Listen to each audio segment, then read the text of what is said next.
In this video, I'll show you how you can fix the Roblox chat not working. First, what you want to do is you want to open up Roblox, and from in here, come to the mall. Now once you're here, what you want to do is you want to open up settings and come to the privacy. Now once you're in here, you'll see account restrictions, and what you want to do is you want to make sure this is disabled. So simply make sure this is gray and not green. Now once you've disabled this should work. Now if it still doesn't work, what you want to do is you want to find communication, go in here, make sure it's on default or custom and not on off.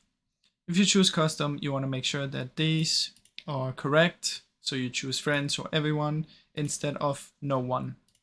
So make sure these are all set like that. And that's basically how you can do it, guys. Now I really hope you enjoyed this video. And if you did, please leave a like and subscribe as it helps me out a ton. Thank you so much for watching.